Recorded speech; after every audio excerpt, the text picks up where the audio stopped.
Muchas gracias por acompañarnos en el día de hoy. Esta es la primera sesión del seminario titulado Utilizando el UN Biodiversity Lab para apoyar los objetivos nacionales de conservación y desarrollo sostenible. Mi nombre es Juan Torres Pérez y voy a ser su presentador en unión a unos invitados muy especiales del Programa de las Naciones Unidas para el Desarrollo.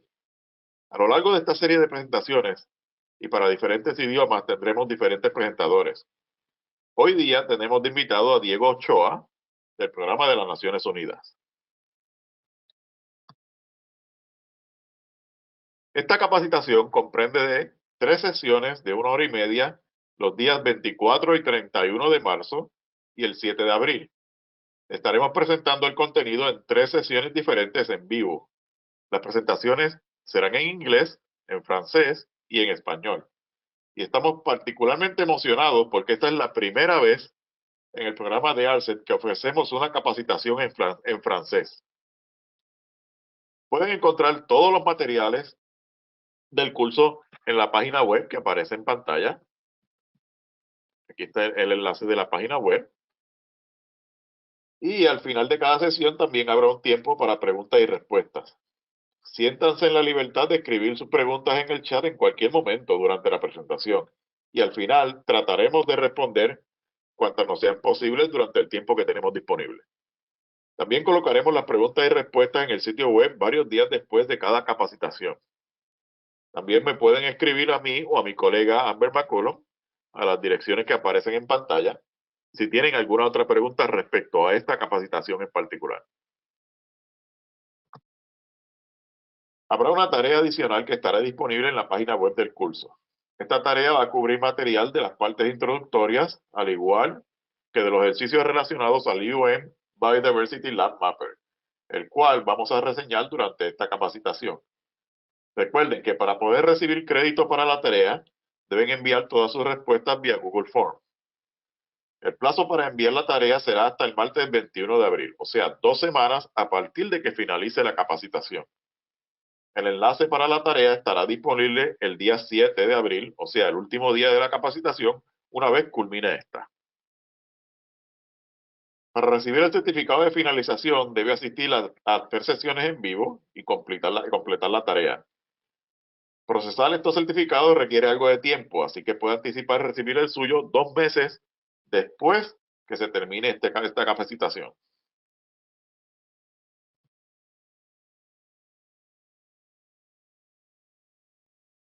El único prerequisito del curso es haber tomado el curso virtual de Introducción a la Percepción Remota para Teledetección o tener un conocimiento equivalente.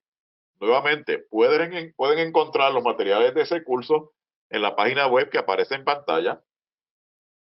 Esto incluye presentaciones en distintos idiomas, en el formato PDF, un enlace a las grabaciones de cada presentación y un enlace al documento de Google Forms para someter la tarea asignada de la capacitación.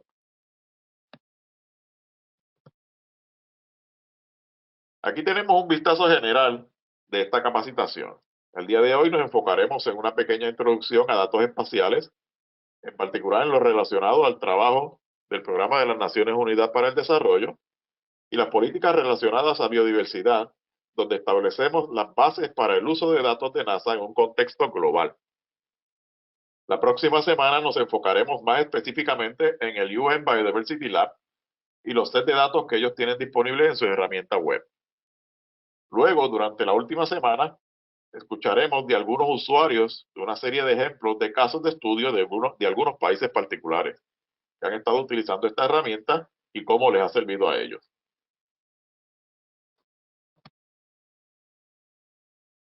Vamos a comenzar con un vistazo acerca de las observaciones terrestres de NASA, particularmente para estudiar la biodiversidad. Luego, le pasaré el turno a nuestro invitado especial, quien establecerá las pautas acerca de las políticas globales para la biodiversidad y cómo el Programa de las Naciones Unidas para el Desarrollo apoya estas iniciativas. Luego proveeremos ejemplos de proyectos subvencionados por NASA relacionados a estos esfuerzos. Y al final de la sesión tenemos unos minutos para una sesión de preguntas y respuestas.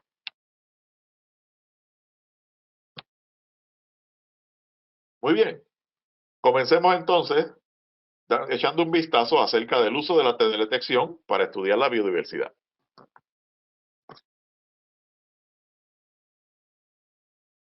La teledetección, o sea, la adquisición de imágenes u otras medidas de la Tierra desde arriba, provee una perspectiva única acerca de lo que está pasando en el planeta y por lo tanto juega un papel especial en las aplicaciones para la conservación y la biodiversidad. Las medidas consistentes en espacio y tiempo proveen la información necesaria para estudiar cambios y tendencias en los ecosistemas. Los datos obtenidos por teledetección son a menudo pareados con observaciones de campo para poder tener una visión más holística del sistema y la dinámica de especies. Estos datos también son particularmente útiles en regiones remotas donde las observaciones de campo pueden ser escasas o prácticamente ninguna. Estas imágenes que vemos acá proveen dos ejemplos particulares. Tenemos las huellas de elefante en Botswana, al lado izquierdo en su pantalla, y en el lado derecho tenemos un mapa de probabilidad de ocurrencia de playeros en el área de California.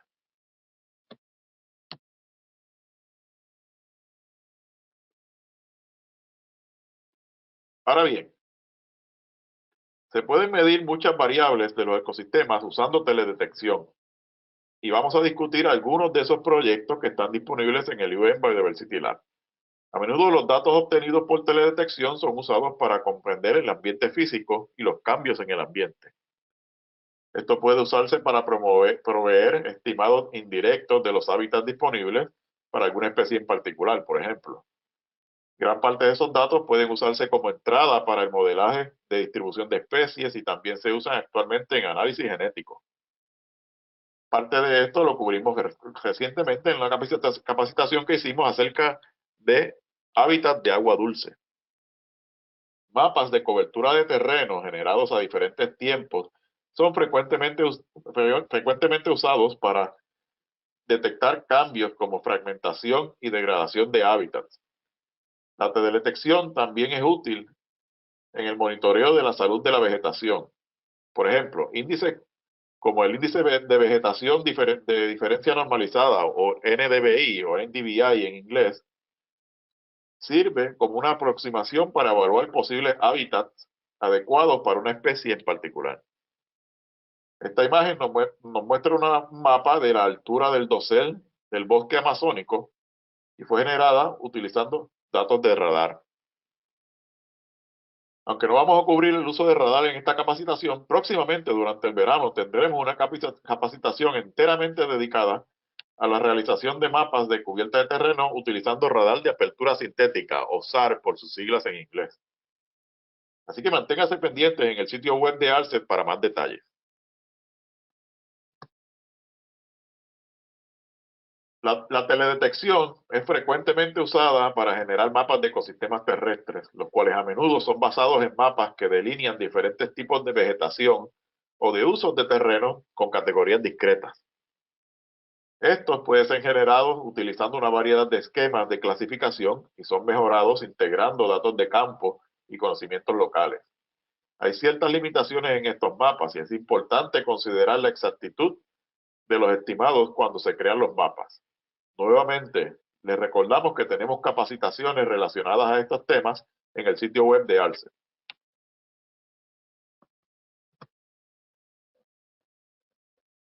La teledetección puede ser usada para entender las funciones de los ecosistemas, lo cual esencialmente es una medida de la dinámica energética dentro de un ecosistema.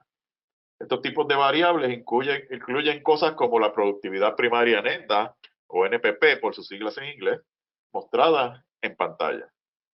La teledetección también puede ser usada para crear mapas de evapotranspiración, albedo, temperatura, etc.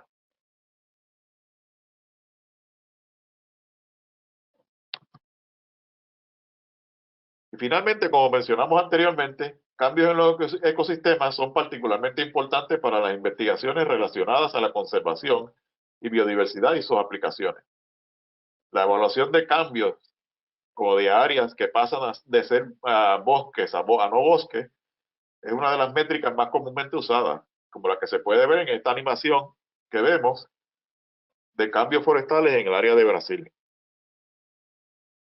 Otros cambios en el paisaje, como áreas quemadas por fuegos, actividades relacionadas a agricultura y desarrollo urbano, son variables importantes que pueden ser monitoreadas por medio de la teledetección.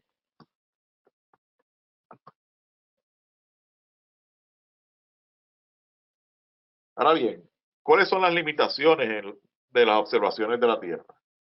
Mientras que el uso de la teledetección para estudiar biodiversidad tiene muchos beneficios, siempre es importante entender sus limitaciones. Los beneficios y limitaciones varían dependiendo del sensor usado, el área de estudio y las preguntas a contestar en dicho estudio. El primer reto es compensar entre la resolución temporal y la resolución espacial. A menudo, los sensores que monitorean una región frecuentemente tienen una resolución espacial muy baja, es decir, el tamaño del píxel es muy grande. Y los sensores con una resolución espacial bien alta tardan mucho entre cada muestreo de una misma área. Además, hay una gran cantidad de datos con unos tipos de archivos que no son familiares para la inmensa mayoría de las personas. Sin embargo, estas barreras últimamente están disminuyendo con la proliferación de herramientas en línea que son fáciles de usar, como la que mostraremos en esta capacitación. Finalmente, hay muchos productos de satélites comerciales disponibles a menudo, los cuales a menudo proveen una alta resolución espacial y espectral, pero hay que pagar por los datos, lo cual afecta el presupuesto de un proyecto en particular. Así que vamos a discutir brevemente algunos de los satélites de sensores usados a menudo para estudiar biodiversidad. Por favor, noten que esto no es una lista completa, pero solamente muestra algunos de los más comúnmente usados, en particular satélites que son de la NASA.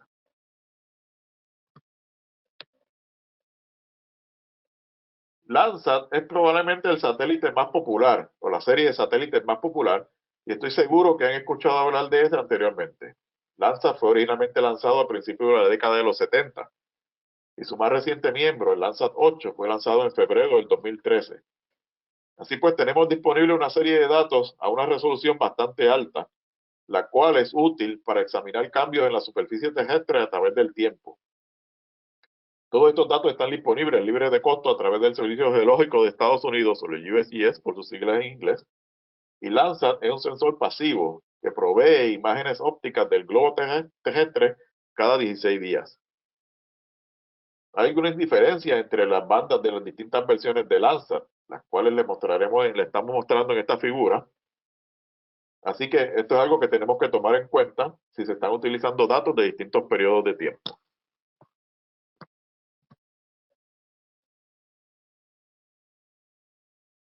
Landsat es uno de los satélites más usados para el monitoreo de ecosistemas terrestres. Aquí tenemos una visualización mostrando un área donde trabaja el Instituto Jane Goodall en el oeste de Tanzania.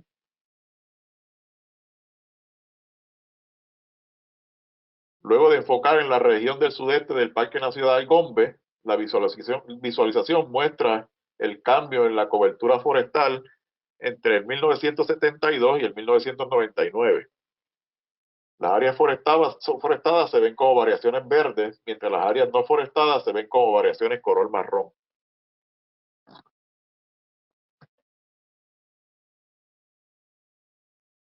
Como mencioné anteriormente, hay pros y hay contras que se tienen que considerar al usar datos de Landsat. Por un lado, hay un récord histórico de imágenes desde los 1970 y la resolución es mayor a la mayoría de los satélites de NASA. Sin embargo, la resolución temporal en particular es de 16 días. Por lo tanto, no es tan bueno para monitorear eventos rápidos como fuegos o deslaves terrestres. Aquí estamos mostrando otro ejemplo de cómo Landsat es usado para la conservación y la biodiversidad. Esta animación que ven en pantalla muestra cómo distintos disturbios han afectado los bosques de los búhos manchados, que los búhos manchados usan para sus nidos o para descansar.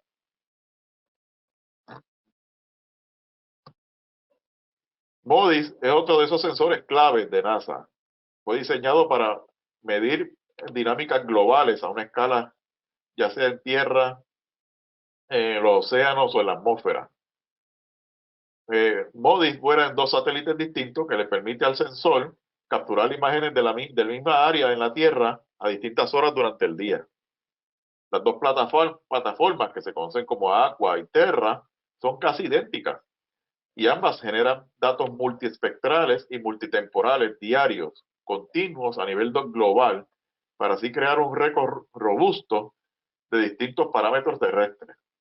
La resolución espacial de MODIS depende del producto que se esté usando y varía desde 250 metros hasta 1 kilómetro.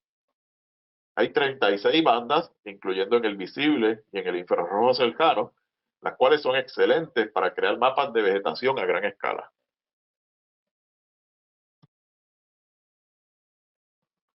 Aquí estamos viendo una animación en particular de clorofila A en el océano, provista por MODIS. Al igual que Landsat, los detalles del sensor y las imágenes generadas deben ser considerados al momento de ser utilizadas. El beneficio mayor de MODIS es su resolución temporal diaria, mientras que sus datos solamente están disponibles desde alrededor del año 2000.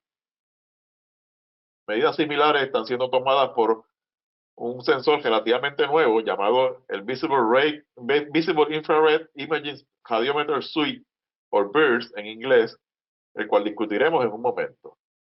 La gran desventaja de MODIS es su resolución espacial gruesa, la cual limita su uso al estudiar dinámicas ecológicas en pequeñas escalas. BIRS, por Visible Infrared Imaging Radiometer Suite, es similar a MODIS, con algunos aspectos extra y otros actualizados. Sus datos están disponibles desde el 2012 hasta el presente, con una mejora pequeña en la resolución espacial de 375 y 750 metros, dependiendo de la banda. Los datos de BIRS pueden ser utilizados para mapear cambios en vegetación y anomalías termales, lo cual lo hace muy útil en particular para estudiar fuegos. Los datos de BIRS también han sido utilizados extensamente para mapear la iluminación nocturna, mapas poblacionales y para estudios relacionados a desastres, entre otras cosas.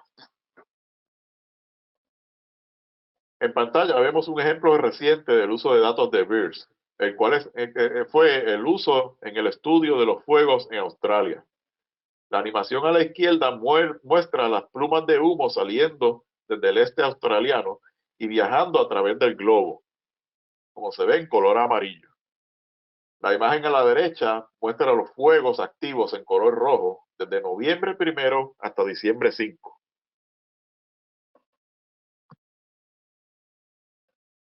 Otros dos sensores usados para estudiar la biodiversidad son el Advanced Spaceborne Thermal Emission and Reflection Radiometer, o ASTER, y el Shuttle Radar Topography Mission, o SRTM, por sus siglas en inglés.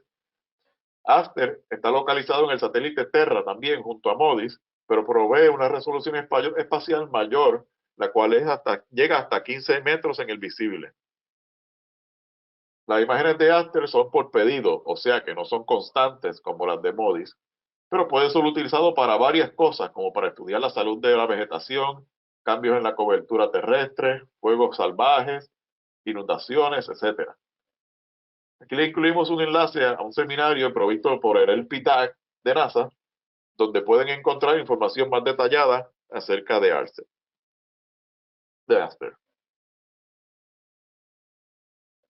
El Shuttle Radar Topography Mission, o el SRTM, provee datos de elevación, los cuales pueden ser combinados con los datos de ASTER o Landsat para estudiar lugares como ecorregiones, por ejemplo, y cómo se relacionan con cambios en la elevación terrestre. La Agencia Espacial Europea también tiene una serie de satélites que pueden ser usados para estudiar la biodiversidad. Aquí estamos mencionando dos de ellos en particular, el Sentinel-2 y la constelación de satélites SPOT. Sentinel-2 es muy parecido a Landsat, pero con una resolución espacial mejorada de 10 a 20 metros en el visible y en el infrarrojo cercano. También tiene una mejor resolución temporal. Últimamente se ha trabajado mucho para tratar de armonizar los datos de Landsat y Sentinel-2, y se puede encontrar más información en el enlace que tenemos en pantalla. Aquí. Hay muchos satélites SPOT creados por la Agencia Espacial Francesa. Las versiones más usadas actualmente son las 6 y las 7. SPOT tiene datos en bandas invisibles y en el infrarrojo cercano, con una resolución espacial de 6 metros y una resolución temporal bastante alta. Como les mencioné anteriormente, hay otros satélites y sensores que pueden ser utilizados para estudiar biodiversidad y para la conservación, pero esto les da una idea de los datos más comúnmente usados. Entraremos de lleno en los productos del UN Biodiversity Lab en la sesión 2, pero a continuación lo trataremos nuevamente para establecer el escenario para el marco de las iniciativas mundiales de biodiversidad y cómo el Programa de las Naciones Unidas para el Desarrollo y los proyectos financiados específicamente por la NASA se alinean con estos esfuerzos. Entonces, sin más preámbulos, quisiera introducir a nuestro invitado especial en el día de hoy, Diego Ochoa, quien es especialista en comunicaciones del Programa para el Desarrollo y la Naturaleza de las Naciones Unidas. Adelante, Diego, y muchísimas gracias por estar con nosotros en el día de hoy.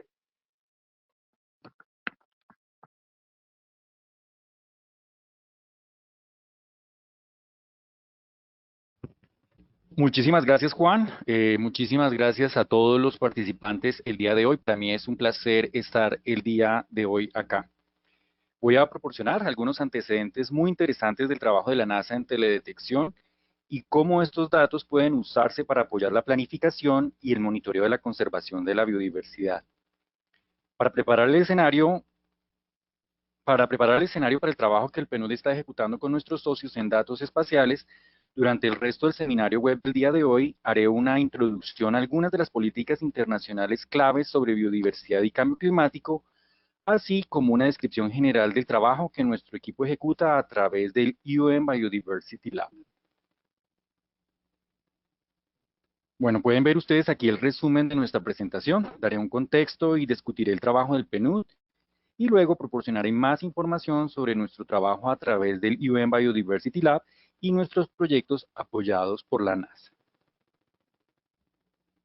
Bueno, muy bien, entonces comencemos. Hemos escuchado sobre el sorprendente rango de monitoreo ambiental que la NASA puede apoyar a través de sus satélites y sensores remotos. Pero déjenme preguntarles algo y retroceder un poquito. ¿Por qué es importante este trabajo? Déjenme entonces mostrarles una pintura, un cuadro, comenzando con las malas noticias. La noticia que nos muestra la urgencia de tomar medidas para salvar la naturaleza y abordar la crisis climática. No importa dónde miremos, estamos presenciando un desmoronamiento del planeta. En 2018, el informe histórico del Panel Intergubernamental sobre Cambio Climático mostró que teníamos 12 años, ahora menos de 10, para tomar medidas para mitigar los impactos catastróficos del cambio climático. El año pasado, el informe equivalente sobre biodiversidad del Panel Intergubernamental sobre Biodiversidad y Servicios Ecosistémicos informó que estamos viendo una disminución de la naturaleza sin precedentes, con más de 1 millón de especies en riesgo de extinción. Estas amenazas gemelas para la supervivencia de la vida en la Tierra son cada vez más reconocidas como profundamente interconectadas. Solo como un ejemplo, el uso no sostenible de la Tierra representa más de 1/4 de las emisiones de gases de efecto invernadero. Entonces, al observar estos desafíos esenciales y entrelazados de nuestro tiempo, la pregunta es, ¿qué podemos hacer? ¿Qué vamos a hacer? A nivel global, contamos con un poderoso marco de política internacional que puede ayudar a los países a tomar medidas en los temas clave de nuestro tiempo. Estos acuerdos internacionales, muchos de ellos con ratificación casi universal, establecen el estándar para el desarrollo de políticas y planes de acción nacionales y proporcionan una forma clave de construir voluntad política. La Agenda 2030 de las Naciones Unidas para el Desarrollo Sostenible, adoptada en 2015 por los Estados miembros de Naciones Unidas, incluye 17 objetivos de desarrollo sostenible para garantizar el bienestar humano y la salud planetaria sin que se deje a nadie atrás. La Agenda 2030 aborda la sostenibilidad social, económica y ambiental como indivisible. El Convenio sobre la Diversidad Biológica, por su parte, con 196 miembros, establece prioridades mundiales para la conservación y el uso sostenible de la biodiversidad.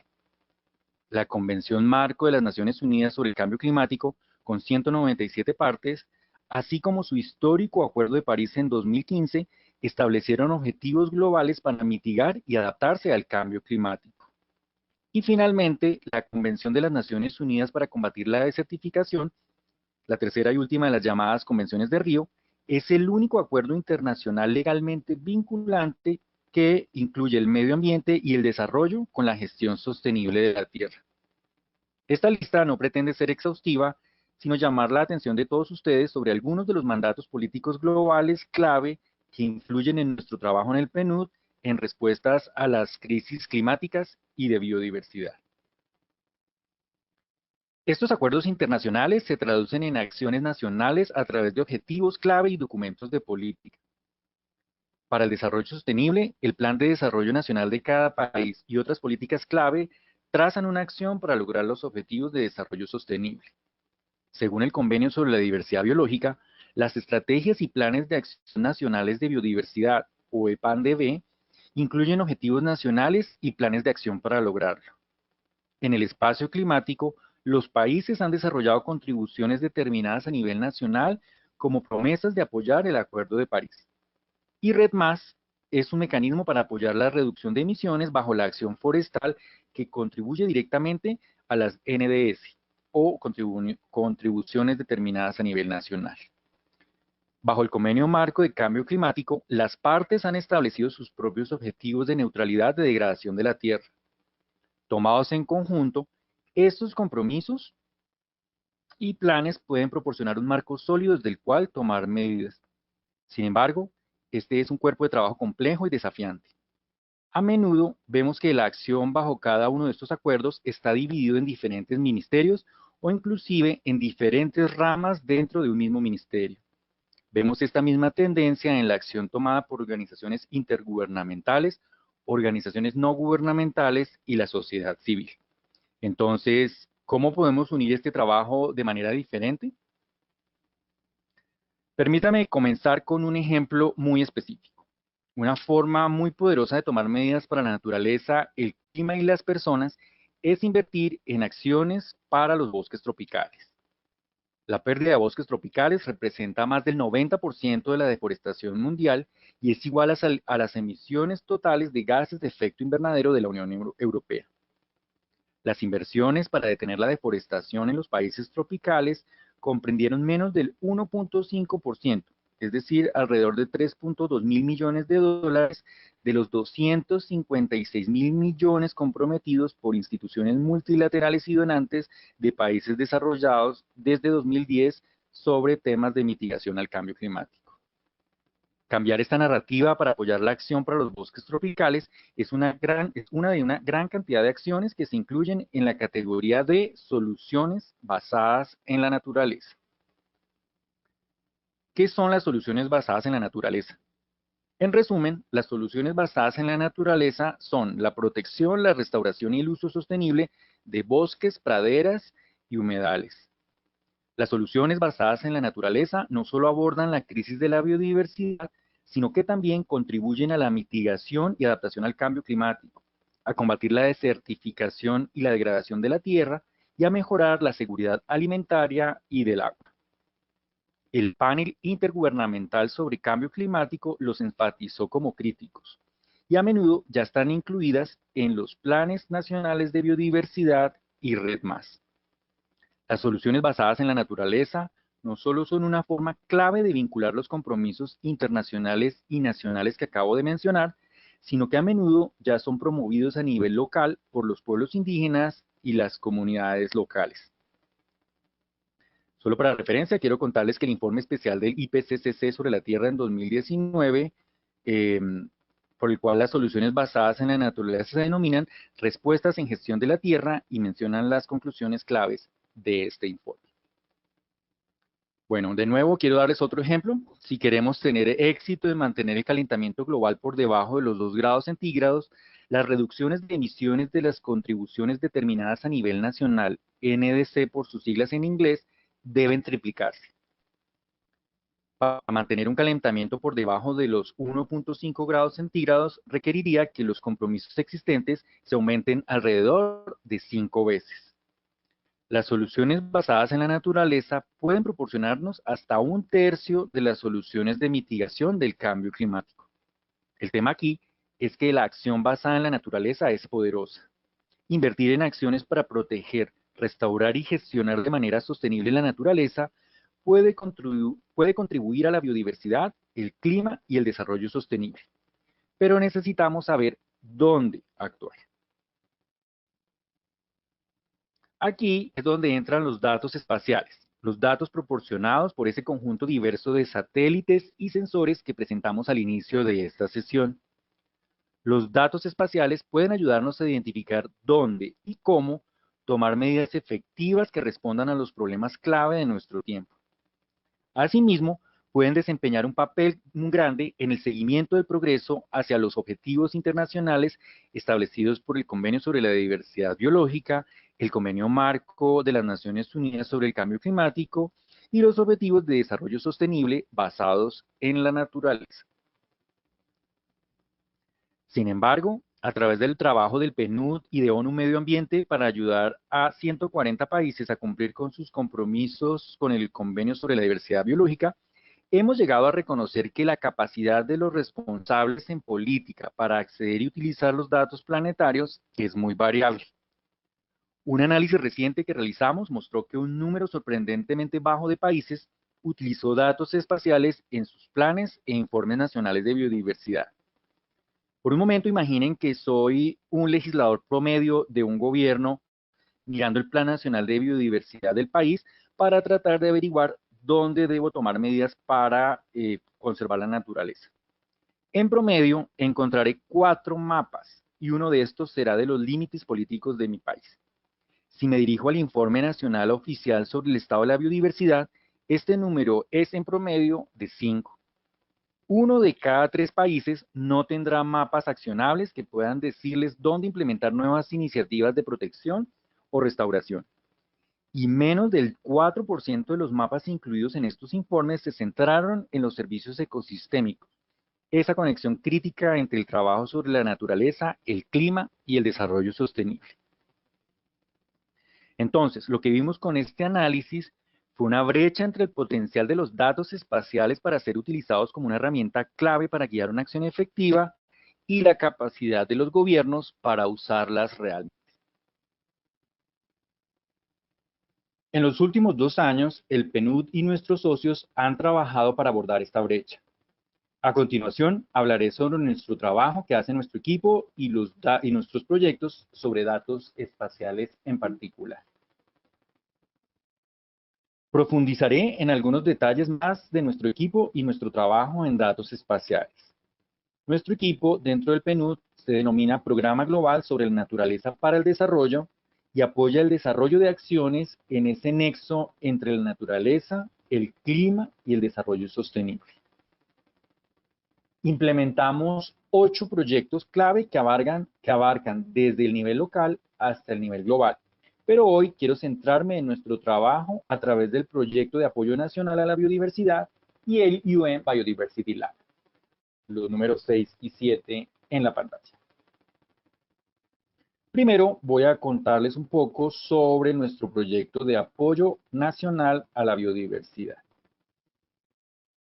Este proyecto apoya a los gobiernos en sus compromisos con el Convenio sobre la Diversidad Biológica, uno de los acuerdos claves de política internacional que presentamos anteriormente. Es posible que haya notado que mencionamos tanto los planes nacionales de biodiversidad como los informes nacionales de biodiversidad. Trabajando en estrecha colaboración con ONU Medio Ambiente y la Secretaría del Convenio sobre la Diversidad Biológica, nuestro equipo apoya a casi 140 países para preparar estos documentos clave para tomar medidas y monitorear la naturaleza en su país. El requisito más reciente ha sido el desarrollo del 6º Informe Nacional sobre el Estado de la Biodiversidad en cada país que es parte del Convenio sobre Diversidad Biológica. Nuestro trabajo para apoyar este proceso comenzó hace 2 años, justo después de haber realizado el estudio que mencionamos sobre el uso de mapas y datos espaciales en estos documentos claves de política.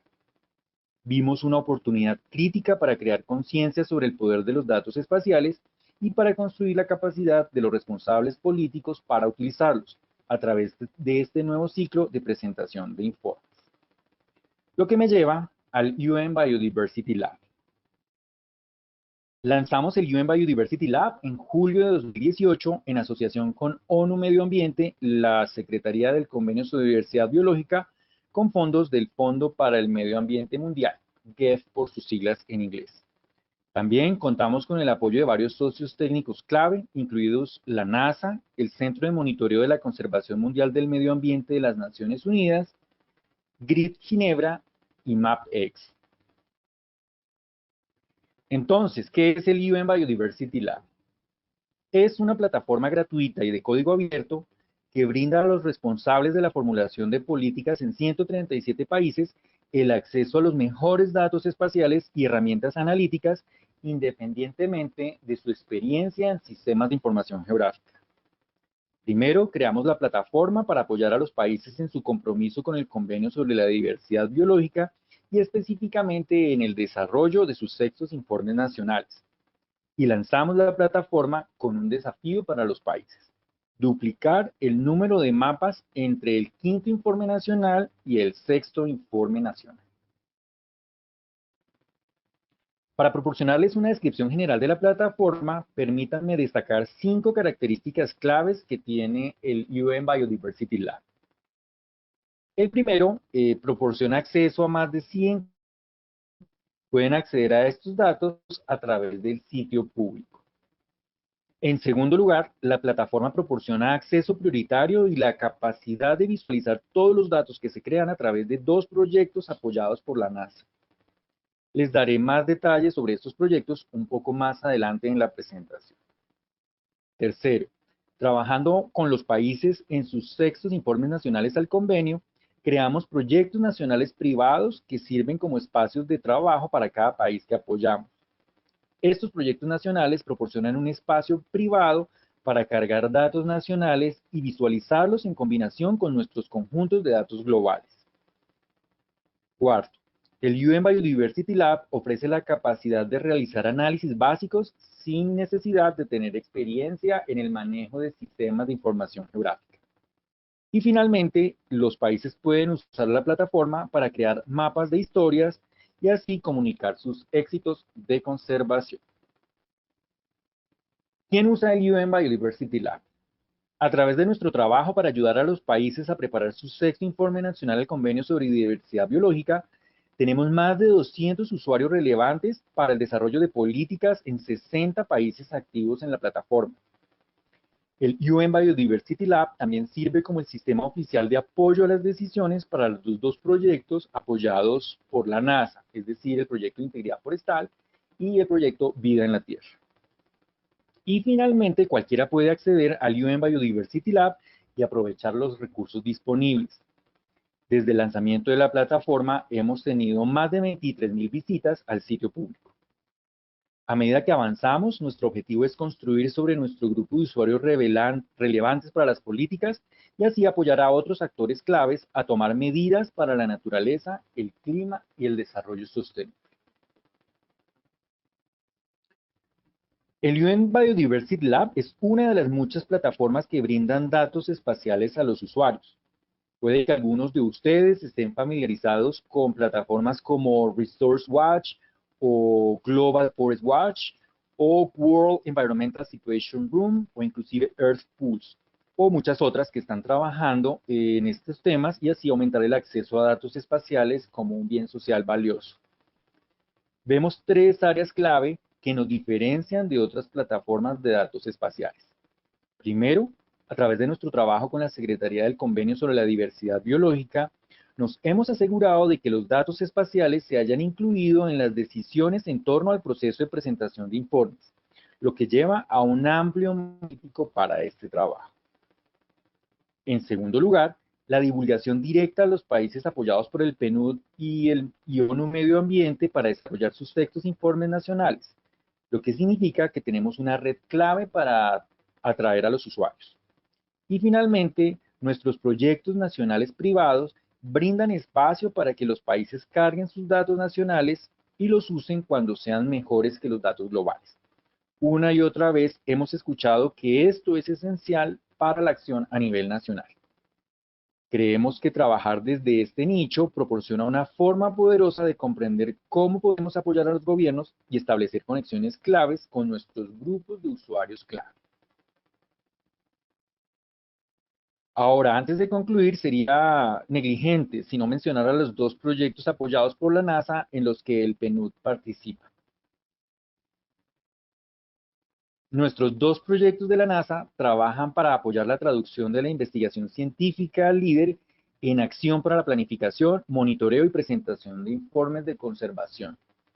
Estos proyectos reúnen a investigadores de primer nivel de 5 prestigiosas universidades, el PNUD y los gobiernos de 8 países piloto. El primer proyecto que reunió a este equipo fue el proyecto de integridad forestal, que comenzó en el año 2017 y se extiende hasta este año.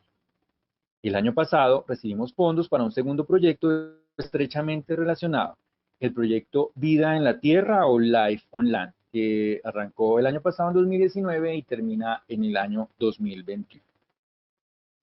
Juntos, estos proyectos trabajan para proporcionar datos clave sobre los bosques que puedan apoyar la planificación y la acción en muchos de esos acuerdos claves de política internacional que les comenté anteriormente. En particular, para aquellos de ustedes que están familiarizados, estos datos están diseñados para apoyar la planificación de la conservación y la presentación de informes sobre las metas 5 y 11 de Aichi para la biodiversidad del Convenio sobre Diversidad Biológica y el Objetivo de Desarrollo Sostenible número 15. También proporcionan datos claves que pueden respaldar la acción en todas las convenciones que mencionamos anteriormente, al monitorear el cambio en la condición del bosque a lo largo del tiempo, identificar los ecosistemas forestales o lo que denominamos lo último de los bosques salvajes y mostrar áreas claves para la conectividad. Juntos, estos datos pueden ayudar a los países a centrar los esfuerzos de restauración y protección en sus diferentes compromisos internacionales. Entonces, déjenme comenzar con el proyecto de integridad forestal. Desde 2017 a 2020, como mencioné, hemos trabajado con 8 países piloto para dar forma y avanzar en este trabajo. Estos países se muestran en verde oscuro en el mapa e incluyen Brasil, Colombia, Costa Rica, la República Democrática del Congo, Ecuador, Indonesia, Perú y Vietnam. En 2019 compartimos datos del proyecto con el PNUD y los gobiernos de otros 21 países que tienen bosques húmedos tropicales. El proyecto de integridad forestal de la NASA tiene 3 objetivos clave. El primero es desarrollar datos de alta calidad sobre la condición del bosque, la presión humana, la integridad del bosque y la conectividad del bosque. Segundo, mostrar cómo se pueden aplicar estos datos para apoyar la toma de decisiones de conservación. Y tercero, hacer que estos datos estén disponibles a través del UN Biodiversity Lab como el sistema oficial de apoyo a las decisiones de este proyecto. El proyecto de integridad forestal está produciendo 6 conjuntos de datos claves que ustedes pueden ver en este momento en la pantalla: condición del bosque, huella humana, índice de condición estructural del bosque, índice de integridad forestal, fragmentación forestal y conectividad, e impacto de la integridad forestal en especies clave. Nuestro segundo proyecto, Vida en la Tierra o Life on Land de la NASA, que comenzó el año pasado, se basa en los datos creados a través del proyecto de integridad forestal. Sin embargo, se centra en solo 3 países: Colombia, Ecuador y Perú. Este proyecto tiene 4 objetivos. El primero es trabajar estrechamente con estos países para determinar cómo esta investigación puede ayudarlos a implementar e informar sobre el Objetivo de Desarrollo Sostenible número 15, que se centra en la vida en la Tierra. En segundo lugar, con base en los aportes de estos países, el equipo científico llevará a cabo análisis para mostrar cómo el cambio en el uso de la tierra y el cambio climático afectarán la estructura forestal, los hábitats de vertebrados de especies clave y el riesgo hídrico durante los próximos 80 años. En tercer lugar, Trabajaremos con los países para aplicar los resultados para informar la implementación y la presentación de informes en torno al Objetivo de Desarrollo Sostenible número 15. También trabajaremos con ellos para ver cómo estos datos pueden respaldar sus compromisos con el Convenio sobre la Diversidad Biológica y el Convenio Marco de las Naciones Unidas sobre el Cambio Climático. Finalmente, compartiremos estos datos a través del UN Biodiversity Lab y trabajaremos con los países para refinar la plataforma lo más posible según sus necesidades. Este proyecto generará esencialmente 5 tipos diferentes de datos, todos los cuales ustedes pueden ver aquí, y también todos los cuales son relevantes para el Objetivo de Desarrollo Sostenible número 15. Me complace dar más detalles sobre estos datos o los datos proyectados en el proyecto Integridad Forestal durante nuestra sesión de preguntas y respuestas si alguno tiene dudas o comentarios.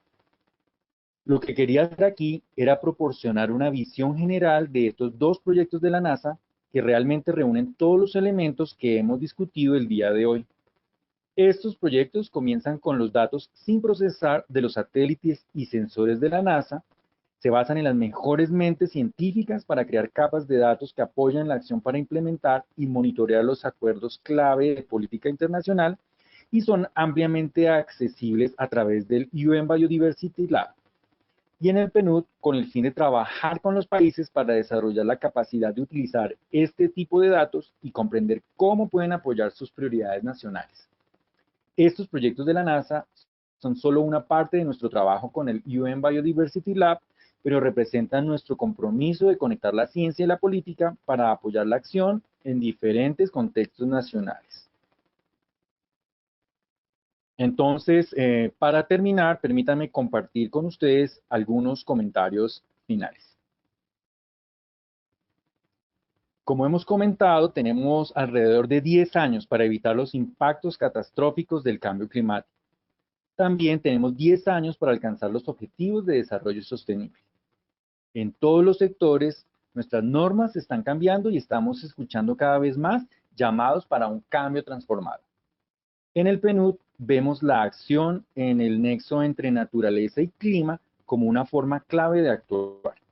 Y a través de nuestro trabajo con el UN Biodiversity Lab, esperamos apoyar a los formuladores de política y otras partes interesadas clave para que utilicen los datos espaciales como una herramienta poderosa para catalizar este cambio transformado.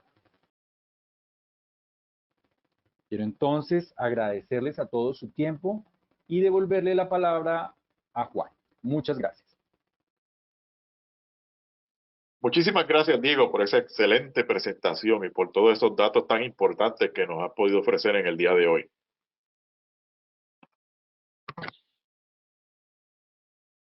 Quisiera agradecerles nuevamente a todos ustedes participantes por estar con nosotros hoy. Tenemos tiempo para contestar algunas preguntas, pero si no contestamos su pregunta en particular, por favor, no duden en enviarnos un correo electrónico a las direcciones que aparecen en pantalla, ya sea a mí, Juan Torres Pérez, o a mi colega Amber McCullough. Si tienen preguntas particulares sobre el programa ARCET, les decimos que pueden comunicarse con la doctora Ana Prados, quien es la directora del programa ARCET a nivel de NASA. Y para más información acerca de otras capacitaciones de nuestro programa ARCET, pueden visitar la página de ARCET que aparece en pantalla.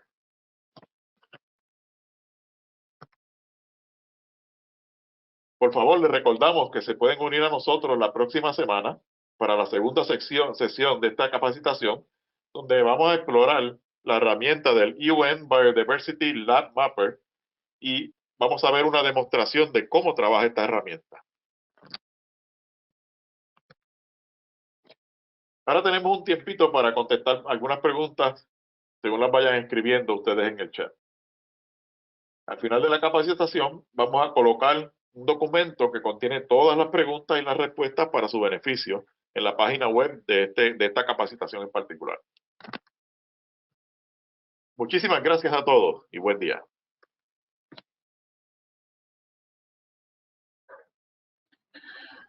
Nuevamente, muchísimas gracias a Diego por esa presentación y todos esos datos tan importantes que nos ha ofrecido en el día de hoy. Este es Juan Torres nuevamente que les habla y Vamos a ir a contestar algunas de las preguntas que ustedes han estado escribiendo durante la presentación. Siéntase de nuevo en la libertad de seguir enviando las preguntas al chat y de nuevo, si por alguna razón no podemos contestarle todas sus preguntas, pues entonces de todas formas las vamos a contestar cuando hagamos disponible el documento de preguntas y respuestas, que probablemente va a estar disponible en los próximos días en la página web del curso. Ahora bien, quiero decirles que esto es un webinar, una capacitación que ha sido grandísima para nosotros, porque como mencioné anteriormente, es la primera vez que también la hacemos en francés, que ya la hicimos durante el día de hoy, y al igual que en inglés, y para esta sección en español nada más, para que sepan, tenemos más de 600 personas conectadas en esta capacitación en español solamente. Así que vamos a ir a algunas de las preguntas y respuestas que tenemos, que ya hemos copiado en el documento de preguntas y respuestas. La primera pregunta dice: ¿cómo se monitorea el crecimiento urbano con la teledetección? Pues se pueden usar distintos sensores. La mayor dificultad, obviamente, es la resolución espacial del sensor. En particular, muchos de los sensores que tenemos hoy día disponibles, que tienen datos gratis a nivel mundial, pues tienen una cierta limitación en cuanto a la resolución espacial. Por ejemplo, Landsat y Sentinel proveen imágenes a resoluciones medianas, ¿verdad? De 30 o 10, de 10 a 20 metros respectivamente. Y quizás también a veces hay que incorporar datos de sensores que no necesariamente son, que están disponibles de forma gratuita, si uno quiere hacer un análisis mucho más exhaustivo, mucho más preciso en, en las, acerca de crecimiento urbano. Ahora bien, le queremos señalar que hace un tiempito atrás tuvimos una capacitación que precisamente hablaba acerca de ciudades sostenibles, y les recomendamos, particularmente se trabajó con una herramienta que se llama Trends.earth y se demostró, y les recomendamos que puedan visitar esa capacitación y verla, donde pueden encontrar mucho más detalles relacionados a ciudades sostenibles en particular y a crecimiento urbano y cómo aplicar la teledetección al monitoreo de este. La pregunta número 2 dice: ¿se puede consultar en Landsat información del 2019 sobre deforestación? Sí, la respuesta es sí. La ventaja de la serie de Landsat en particular es que está disponible desde los años 70, así que se pueden, estudios típicos con Landsat incluyen estudiar los cambios en la cobertura de terreno con el tiempo y obviamente incluyendo la deforestación también. Y los datos de Landsat están disponibles a través de toda esta serie de tiempo, desde los 70 hasta el presente, así que se pueden hacer estudios de cambio, digamos, a nivel de décadas o algo por el estilo. Así que sí, se puede utilizar. En la pregunta número 3 dice: con SRTM, el Shuttle Radar Topography Mapper, hay imágenes disponibles con resoluciones más detalladas de 30 metros. Y había otra pregunta que era parecida, que era a nivel de que si había modelos de elevación digital para Sudamérica con resolución vertical menor de 30 metros. Hasta ahora los datos del SRTM solamente están disponibles hasta 30 metros de resolución. Así que, y lo que les recomendamos es que vayan a la página del USGS, donde se manejan los datos del SRTM para más información. Y quizás a veces hay algunos países que independientemente por sus propias agencias han podido hacer modelos de elevación digital más precisos, ¿verdad? Pero ya esos son modelos que han hecho los países directamente con su personal. En la pregunta número 4 dice: los datos de Spot 6 y 7 son gratuitos, ¿cómo se pueden obtener? Yo entiendo que sí, que están disponibles. Nuevamente, le aconsejamos los datos de spots, pues son manejados por la Agencia Espacial Europea, sea por sus siglas en inglés, y les aconsejamos ir a la página de la Agencia Espacial Europea. Allí puede registrarse y puede pedir acceso a estos datos, a los que estén disponibles. Em, ¿Cuándo se deben entregar los sextos informes nacionales por parte de países involucrados? Diego, quizás puedas tú ampliar un poquito aquí. Sí, por supuesto. Los textos informes nacionales, los países tenían plazo de entregarlos al 31 de diciembre del año 2018 y al día de hoy alrededor de 150 países ya lo han remitido a la Secretaría del Convenio sobre Diversidad Biológica. Ok, pues muchísimas gracias. La pregunta número 6 también es para ustedes. Preguntan si la plataforma tiene algún API y con qué lenguaje de programación es compatible la plataforma. La plataforma es actualmente un iframe que transmite los mapas que ve desde la plataforma en MapEx. La próxima iteración del sitio se va a basar en una API para permitir mejores conexiones con los proveedores de datos y otros sitios web relacionados. Esta plataforma está siendo impulsada por MapEx, está construida sobre ArchShiny. Y bueno, podemos publicar el código fuente a través de un vínculo en el chat. Muchas gracias. De hecho, también quisiera mencionarle a nuestros participantes que recuerden que la semana que viene tenemos la segunda parte de esta capacitación y es particularmente, vamos a ver en detalle el uso de la herramienta del UN Biodiversity Lab Mapper. Así que por favor eh, eh, entren de nuevo a la capacitación la semana que viene para que vean cómo funciona en detalle.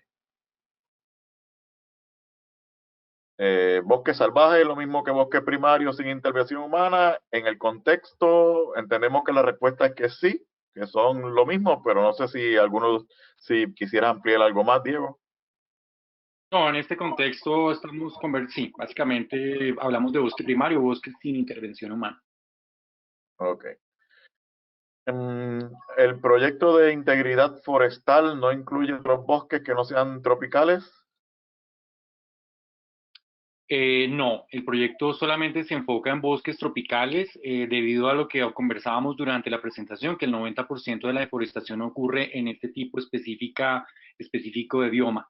Inicialmente elegimos ocho países con una diversidad geográfica para este proyecto y pues básicamente vamos a hacer que estos datos estén disponibles para todos los países con este tipo de bioma. Para decirle a los participantes, si no ven su país incluido en este mapa que estamos mostrando, simplemente porque no tenemos o no hay una representación particular de este bioma en el proyecto que nos estamos enfocando. Inicialmente estamos hablando de 8 países piloto, que fueron Brasil, Colombia, Costa Rica, la República Democrática del Congo, Ecuador, Indonesia, Perú y Vietnam. En el año final del proyecto estamos escalando estas actividades para proporcionar datos para otros 21 países que tienen bosques tropicales húmedos, incluyendo Angola, Bolivia, Burundi, Camboya, Camerún, la República Centroafricana, Guinea Ecuatorial, Gabón, Guyana, Kenia, Malasia, Nigeria, Panamá, Papúa Nueva Guinea, Filipinas, República del Congo, Ruanda, Sudán del Sur, Surinam, Tanzania y Uganda. Ok. En los proyectos desde Colombia, ¿qué entidades están participando en Colombia en particular? En Colombia trabajamos con el Instituto Humboldt, con el IDEAM y con el Ministerio del Medio Ambiente y adicionalmente con el DANE y la Oficina de País del PNUD Colombia. Muy bien. Hay otra pregunta que también surgió durante la mañana de hoy en la parte en inglés, que es cómo definen el riesgo hídrico. Bueno, esta es una pregunta muy interesante y está relacionada con el proyecto de vida en la tierra que mencionábamos durante la presentación. Este proyecto está desarrollándose en Colombia, Ecuador y Perú y proyecta los cambios a 2040, a 2070 y a 2100 bajo diferentes escenarios para el cambio climático. Estos escenarios bajo el IPCC y bajo el cambio de uso de la tierra, en este caso el tema de huella humana que utilizaron dos expertos con los que trabajamos, Oscar Venter y el doctor James Watson, que utilizaron como proxy para el cambio de uso de la tierra. Este proyecto va a evaluar los impactos de estos impulsores en diferentes escenarios sobre la estructura y composición del ecosistema, sobre hábitats para especies de vertebrados claves y sobre riesgo hídrico.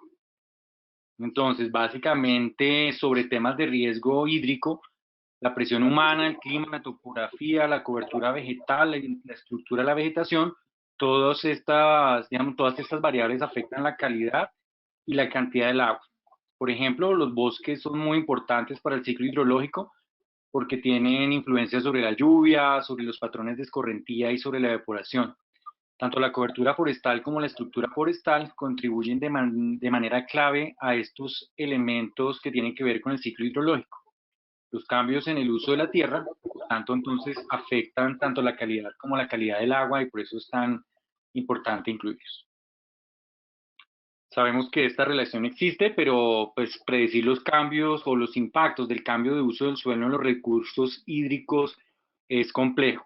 Este estudio va a utilizar un análisis espacial más simple para comprender dónde el cambio en el uso de la tierra puede presentar mayores riesgos para los recursos hídricos en los tres países que mencionábamos, Colombia, Ecuador y Perú. Según los criterios establecidos en los acuerdos internacionales, por ejemplo, la propuesta de Tarapoto, las leyes forestales nacionales y los estudios sobre la prestación de servicios ecosistémicos, nuestro equipo científico se va a centrar en 3 criterios espaciales para evaluar las áreas donde el cambio en el uso de la tierra puede representar un mayor riesgo para los recursos hídricos. Estos 3 criterios incluyen cambio de tierra cerca digamos, al borde, como un indicador de riesgo para las cabeceras o para las cuencas, para los nacimientos de las cuencas. El segundo tiene que ver con el cambio de uso de la tierra en pendientes pronunciadas. Y el tercero, el cambio de uso de la tierra cerca a cursos de agua. Muy bien. Hay una pregunta relacionada que acabas de mencionar en un momento, los países de Colombia, Ecuador y Perú. ¿Por qué se seleccionaron esos 3 países en el segundo programa? Bueno, básicamente el objetivo del proyecto de Vida en la Tierra es trabajar en profundidad con estos países para identificar actores relevantes o partes interesadas clave dentro de diferentes ministerios, identificar datos nacionales claves que puedan guiar el análisis y trabajar más profundamente en recibir aportes sobre los métodos y producto de los datos. Digamos, esa es la razón principal por la cual nos enfocamos en estos países que tienen tanto ecosistemas similares y con quien tenemos unas relaciones de largo alcance. A través del proyecto que hicimos sobre integridad forestal de la NASA. Este enfoque solamente en estos 3 países nos va a permitir a nosotros profundizar mucho más, trabajar con estas partes y digamos después poderlo escalar a otros países que compartan características similares. Claro, muy bien. Los proyectos que mencionaste en la presentación, que están subvencionados por la NASA, incluyen como objetivo desarrollar herramientas para analizar calidad y cantidad de agua también. Sí, bueno, esto más o menos lo contesté en la anterior pregunta sobre qué considerábamos sobre riesgo hídrico, pero este proyecto sobre bosques tropicales no está específicamente o no se centra necesariamente en el agua, sino más en temas de, por ejemplo, de cobertura del dosel o de la integridad del bosque. Sin embargo, el proyecto de Vida en la Tierra funciona en un escenario que analiza cómo el cambio climático y el cambio en el uso de la tierra van a afectar a los 3 países. Acuérdense que tenemos 3 escenarios, uno para 2040, uno para 2070 y otro para 2100. En este proyecto, el tema hídrico, especialmente el tema de cantidad, es una dimensión importante y recuerden que constituye una variable importante para el Objetivo de Desarrollo Sostenible número 15 el Objetivo de Desarrollo Sostenible número 15. Hay una pregunta acerca de Ecuador que ya creo que lo mencionaste anteriormente también como uno de los países principales, pero están interesados en cuanto a hasta dónde se ha avanzado y si ya se tiene algo del producto y quién lo está manejando en el país. Bueno, digamos, tenemos el mismo nivel de implementación que los otros dos países. En este momento trabajamos con varias instituciones dentro de Ecuador, que incluye, por supuesto, la Oficina de País de PNUD, el Ministerio del Medio Ambiente y el INEC, el Instituto Nacional de Estadísticas y Censos de Ecuador. Muy bien. Hay una pregunta que pienso que es una muy buena pregunta. ¿Cómo profesionales en nuestros países particulares en Latinoamérica pueden involucrarse en esos proyectos? Bueno, yo creo que la mejor manera de involucrarse en estos proyectos es que estos datos producidos por ambos proyectos sean utilizados extensivamente, tanto en el análisis de datos como en el desarrollo de política pública. Aquí, pues, mi recomendación es que se pongan en contacto con la coordinadora del UN Biodiversity Lab, Annie Birnick. Podemos compartir su correo electrónico en el chat o, digamos, cuando mandemos la información, ane.birnick@undp.org. Voy a ponerlo en el chat ahora. Y bueno, lo más importante aquí es que podamos hacer esas conexiones entre las partes interesadas, involucradas dentro de cada país y que se inicien o se fomenten eh, conversaciones a nivel nacional. Digamos, lo más importante acá es que se pueda optimizar y profundizar el uso de datos espaciales para la toma de decisiones informadas sobre conservación de la biodiversidad. Claro, claro que sí. La pregunta siguiente es básicamente la misma, que cómo se pueden involucrar, así que voy a obviar esa porque ya la acabas de contestar. Hay una acerca de ambientes marinos, de si hay algunos avances del UN Biodiversity Lab en ecosistemas sumergidos como arrecifes de coral. A mí me interesa esta en particular también porque yo soy biólogo de arrecifes de coral, así que adelante. Bueno, tenemos algunos datos sobre áreas costeras y sobre biodiversidad marina. Esto es realmente muy importante para nosotros. Y la idea, o digamos más bien aquí la invitación es que vamos a analizar estos datos y sobre todo esta capa de datos la próxima semana durante la capacitación o durante la sesión número 2 sobre las características del UN Biodiversity Lab. Entonces, estas se las guardo para la próxima semana. Muy bien, muy bien. Por eso le vuelvo a recordar a nuestros participantes que es bien importante que también participen durante la semana que viene, porque van a ver realmente cómo es que trabaja la herramienta y cómo se puede aplicar no solamente para ambientes terrestres como bosques y otros, sino también para algunos ambientes marinos, como acaba de mencionar Diego. Bien, ¿se pueden observar imágenes actuales de Landsat o de Sentinel en el UN Biodiversity Lab?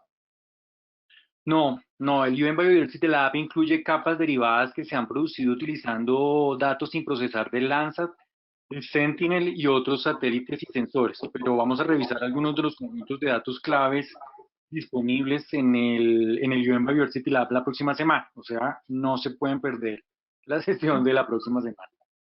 Claro que sí. Una acerca de los proyectos de integridad forestal y la vida en la tierra, Live on Earth, ¿se encuentra en español también para ser consultados o solamente están en inglés y cómo se realiza el procesamiento de los datos? Bueno, la información o para acceder a la información que tenemos sobre ambos proyectos, información básica, la pueden consultar a través del foro NBSAP, NB larga SAP. Bueno, también puedo publicarles la dirección, el link directo a esta información básica. Si dijéramos necesitan información más detallada sobre estos productos o datos, pues les invito a que nos escriban o les escriban a Ani o me escriban a mí. Con mucho gusto podemos nosotros remitirles la información. Ok, muy bien. Pregunta acerca de en cuál es la etapa de desarrollo que se encuentra el proyecto de vida en la Tierra. El proyecto empezó el año pasado, pero si puedes ampliar un poquito al respecto. Sí, por supuesto, el proyecto pues comenzó el año pasado, como bien lo indicas, Juan.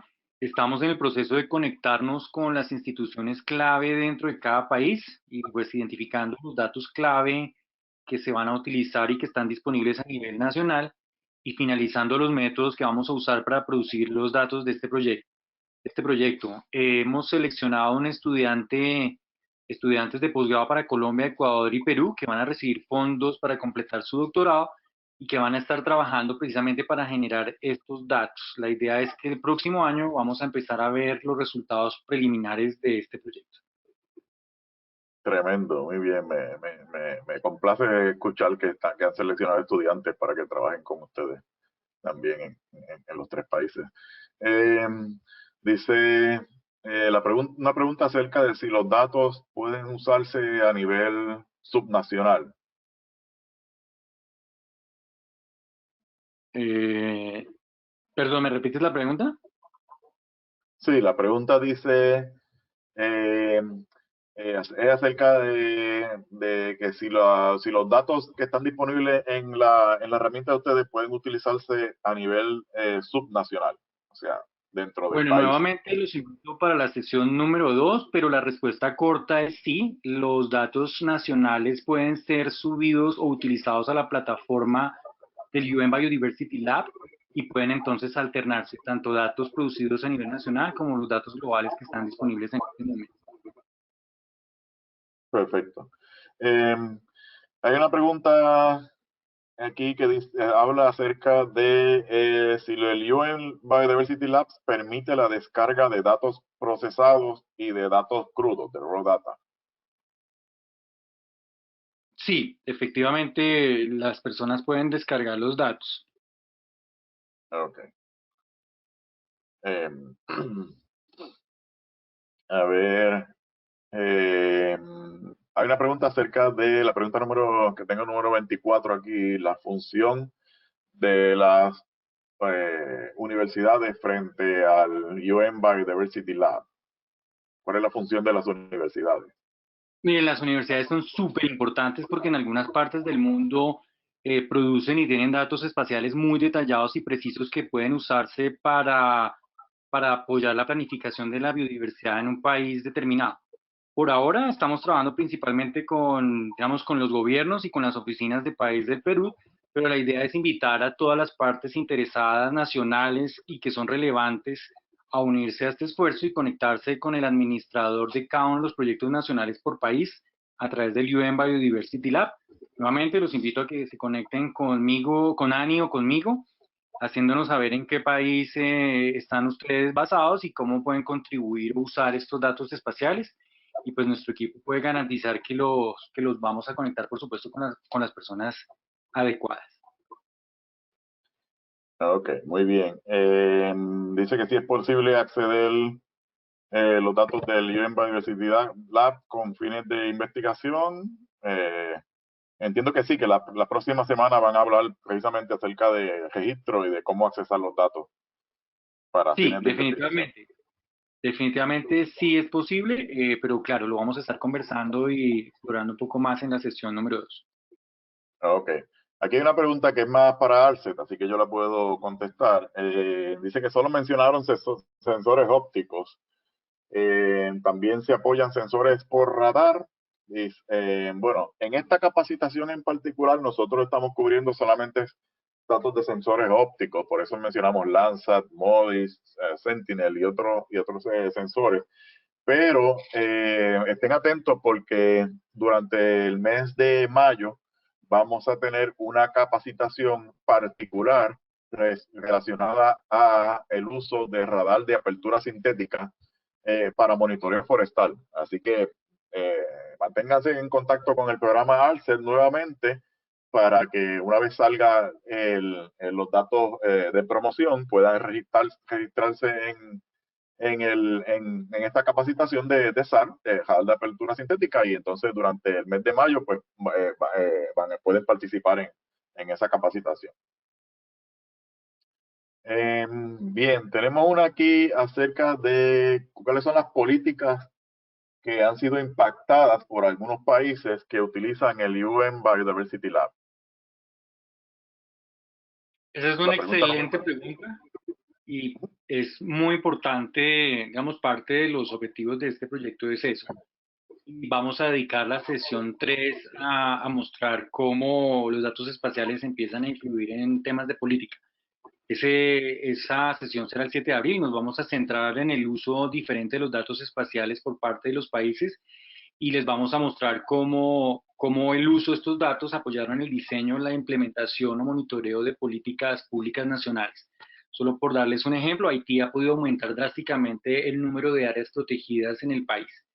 Para esta sesión vamos a tener ejemplos de Costa Rica y Colombia, así que desde ya invitarlos también para que se programen para la sesión del 7 de abril. Ok, muy bien, perfecto. A ver, dice, hay una acerca de cuál es la resolución espacial de los datos que están en el UN Biodiversity Lab. Bueno, muchas de las capas de datos se derivan de datos de Landsat, por lo que tienen una resolución de 30 metros. Algunos otros datos, como los de huella humana, por ejemplo, que fueron generados por el Proyecto de Integridad Forestal de la NASA, tienen una resolución de 1 kilómetro. La resolución depende de los datos de entrada utilizadas para crear la capa de datos, por lo que a menudo depende de los satélites o de los sensores que presentó Juan al comienzo de esta sesión. Claro, claro que sí. Siempre va a depender del sensor que se esté utilizando para hacer distintos análisis. Bien, hay una relacionada a la metodología usada para los datos que presentan las plataformas. ¿Serán públicas para su aplicación en otras escalas? Dice, y también, ok, teníamos esta Bueno, duda si era, sí, adelante, Diego. para el proyecto de integridad forestal de la NASA estamos en el proceso de publicar papers sobre todos los productos de datos. Nuevamente les invito a que se pongan en contacto con Annie Birnick para obtener una lista de las publicaciones que ya se han relacionado con ese tema. Y bueno, también vamos a publicar todos los datos y métodos producidos bajo el proyecto de vida de la Tierra, pero esto acuérdense que se acaba en el año 2021 y entonces para ese año tendremos también publicada la información sobre este proyecto. Ok, seguimos copiando preguntas aquí, pero nuevamente, como les mencioné anteriormente, aunque no le contestemos su pregunta particular, así vamos a contestarlas en el documento. Ahora, por limitaciones de tiempo, vamos a contestar esta última pregunta y entonces después pues, procederemos durante estos días a contestar el resto de las preguntas que tenemos en el documento. De nuevo, muchísimas gracias porque son muchas preguntas muy interesantes. Algunas son bien similares entre los distintos participantes, así que es muy importante contestarlas. Y Diego, por último, pregunta si van a estar disponibles proyecciones al futuro de uso de suelo o cambios en los niveles de río o cambios en el nivel del mar. Bueno, por ahora el UN Biodiversity Lab fue diseñado específicamente para ayudar a los países a generar los textos informes nacionales, esto con un apoyo muy generoso del GEF. Para el futuro, pues la idea es apoyar a los países tanto como sea posible con base en el marco de biodiversidad global posterior a 2020. Por lo tanto, esperamos ver las recomendaciones que se generen en la COP15 a finales de este año. Desde agosto de 2019 vemos que los países están discutiendo este nuevo marco global y el nuevo conjunto de objetivos y creemos que se va a estar centrando mucho la discusión en el uso y el acceso a datos espaciales. Por tanto, seguimos apoyando a los países, especialmente para monitorear y rastrear los efectos del cambio climático, pero bueno, tendremos todavía que definir el formato exacto para este apoyo. Muy bien. Bueno, sin nada más que decir, de nuevo, muchísimas gracias, Diego. Muchísimas gracias a todos los participantes. De nuevo, tuvimos más de 600 participantes en la sección en español, así que probablemente un récord dentro de ALCET. Y también quisiera, lo voy a decir en inglés, I would like to thank Annie and all the other participants, Marion and Christina, all the others that help us during this first session of the UN Biodiversity Lab. So thank you very much, and hope to have you guys next week also. So de nuevo, muchísimas gracias a todos. Esperamos tenerlos durante la semana que viene. Que recuerden nuevamente, la semana que viene vamos a hablar en particular acerca de la herramienta y de cómo utilizar, cómo tener acceso a la herramienta, cómo utilizar la herramienta. Así que muy importante. Había una pregunta relacionada que quisiera contestar antes de irnos. Era que la vi en el chat relacionada a cuándo iba a estar disponible la tarea. La tarea está disponible, va a estar disponible el último día después de la última capacitación, que es el 7 de abril. Luego que se termine esa capacitación, la tarea va a estar disponible en la página web de la capacitación. Y recuerden que para obtener el certificado tienen que someter la tarea por formato de Google Forms. Tienen hasta 2 semanas después de que se termina la capacitación. O sea, tienen hasta el 21 de abril para someter la tarea para obtener la certificación. ¿Okay? De nuevo, muchísimas gracias, Diego. Muchísimas gracias a todos los que participaron y que tengan muy buen día.